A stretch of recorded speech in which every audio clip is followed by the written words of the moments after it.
नमस्कार दोस्तों, स्वागत है आपका आपके चैनल वैल्यू स्टोरीज़ हिंदी में। उम्मीद करता हूँ आप सब बहुत अच्छे होंगे। आज एक नई कहानी जिसका शीर्षक कामयाबी का मंत्र लेके आपके सामने हाजिर हूँ। मेरी छोटी सी कहानी अगर आपको अच्छी लगे तो सपोर्ट ज़रूर दिखाइएगा। विजय एक बहुत ही आलीशान कॉलोनी में रहता था। वो 27 साल का एक सफल बिजनेसमैन था। ये मुकाम उसने अपनी मेहनत के दम पे हासिल किया था। उसके पास कई महंगी कारें और सब ऐशो आराम थे। फिलहाल तो सब ठीक चल रहा था, लेकिन एक दिन उसको बिजनेस में बड़ा नुकसान हो जाता है। दरअसल उसके किसी कॉम्पिटिटर ने विजय को मिलने वाले अगले प्रोजेक्ट में अच्छी बिड लगा के वो प्रोजेक्ट विजय को मिलने से रोक लिया, जिसके लिए विजय काफ़ी कॉन्फिडेंट था कि वो प्रोजेक्ट उसको ही मिलेगा। विजय को काफ़ी गुस्सा आता है, लेकिन बात हाथ से निकल चुकी थी।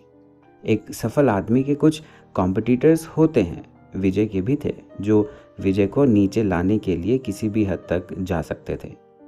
वो विजय को आगे बढ़ता नहीं देखना चाहते थे, क्योंकि विजय एक गांव से निकला साधारण सा कम उम्र का लड़का था और वो एक नहीं बल्कि कुछ लोगों का समूह था जो सारे जतन करके विजय और उसके बिजनेस को बर्बाद कर देना चाहते थे।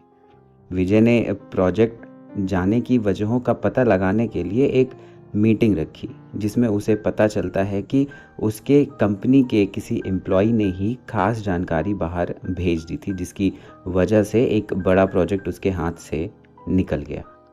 अब विजय जानता था कि वो कौन लोग हैं जो उसको नीचे लाने में जी जान लगा दे रहे हैं। विजय ने अपनी शुरुआती दिनों में बहुत स्ट्रगल और मेहनत की थी, जिसकी वजह से उसको लोगों की पहचान बहुत अच्छे से थी और बिजनेस के सारे ही दांव पेच उसको अच्छे से आते थे।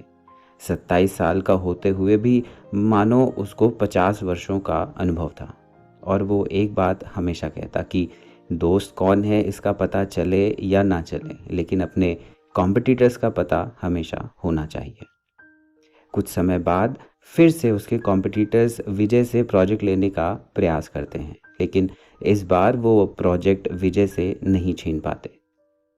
वो एक के बाद एक प्रयास करते जा रहे थे, लेकिन विजय के आगे बढ़ने की रफ्तार दुगनी होती जा रही थी। एक दिन अचानक विजय की मुलाकात उसके एक कॉम्पिटिटर से हो जाती है। उसके कॉम्पिटिटर ने उससे सीधा ये सवाल ही कर लिया कि विजय, हम सब मिल के तुमको नीचे लाने की कोशिश कर रहे हैं, लेकिन तुम हर दिन दुगनी तेजी से आगे बढ़ते जा रहे हो। इसकी वजह तो बताओ। अब हम तो हार गए।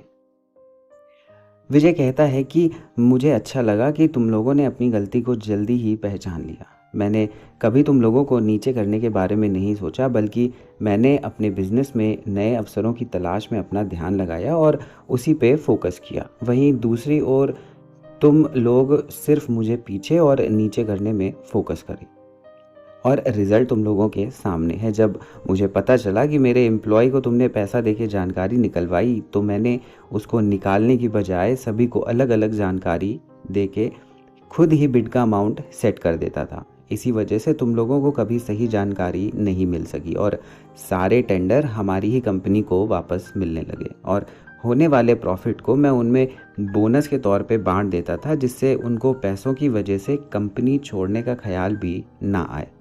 और वो सब अपने काम में एकदम कुशल हैं, तो मैं भला क्यों ही उनको जाने देता।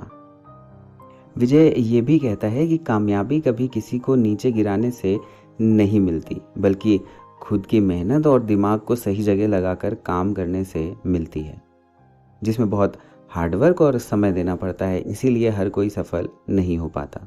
मेरी सलाह तुम लोगों के लिए भी यही है कि मुझे पीछे करने की बजाय अपने बिजनेस को इम्प्रूव करने में अपना ध्यान लगाओ।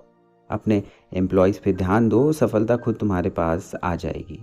उसके कॉम्पिटिटर को ये बात समझ में आ जाती है और कुछ वर्षों में वे भी एक अच्छे मुकाम पर आ जाते हैं। वो लोग एक कॉरपोरेट सेक्टर में अपने योगदान देते हैं, जिसमें बाकी व्यवसायों का भी लाभ होता है। सफलता का एक मंत्र ही है जो कि किसी को नीचे गिराने से नहीं, बल्कि खुद सही दिशा में मेहनत करने से ही मिलती है। दोस्तों, कहानी आपको ठीक लगी हो तो लाइक करिएगा और चैनल को सब्सक्राइब कर लीजिएगा, वो भी बेल आइकन के साथ। सुझाव या फीडबैक कमेंट में ज़रूर बताइएगा। हमारे इस नए चैनल में आपका एक सब्सक्राइब यकीन करिए हमको बहुत मोटिवेट करता है। और अच्छी कहानियों के लिए आप हमारे चैनल को सब्सक्राइब कर लीजिए। आप हमारे सब्सक्राइबर के नंबर नहीं बल्कि हमारे अच्छे श्रोता हैं। मैं अगली कहानी बहुत जल्द लेकर आऊँगा, तब तक आप अपना ख्याल रखिएगा। कहानी सुनने के लिए बहुत बहुत धन्यवाद।